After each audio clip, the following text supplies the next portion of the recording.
কোরআনের একটি আয়াত 7 বার পড়ুন, দুনিয়া ও আখিরাতের সকল প্রয়োজন আল্লাহ তাআলা মিটিয়ে দিবেন। যে ব্যক্তি এই আয়াতটা 7 বার পড়বে, আল্লাহ পাক রব্বুল আলামিন তার সকল অভাব দূর করবেন। অসুস্থ ব্যক্তি 7 বার পরে পানিতে ফু দিয়ে সেই পানি খেলে আল্লাহ তাআলা সুস্থতার নিয়ামত দান করবেন। 7 বার পড়লে পেরেশানি থেকে আল্লাহ পাক রব্বুল আলামিন মুক্তির ব্যবস্থা করবেন, অভাব দূর করবেন, বিপদ দূর করবেন। এরকম চমৎকার একটি আমল আর হতে পারে না। কোরআনুল কারীমের ভিতরে আল্লাহ পাক রব্বুল আলামিন সবকিছু দিয়েছেন। এই কোরআনুল কারীম হচ্ছে মুমিনদের জন্য শেফা স্বরূপ, রহমত স্বরূপ আল্লাহ পাক রব্বুল আলামিন নাজিল করেছেন।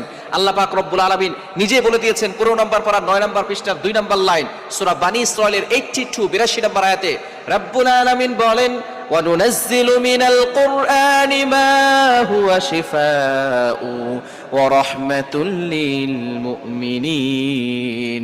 আমি আল্লাহ তাআলা মুমিনদের জন্য এই কোরআনটাকে শেফা স্বরূপ, রহমত স্বরূপ নাজিল করে দিয়েছি। সুতরাং কোরআনটা হচ্ছে মুমিনদের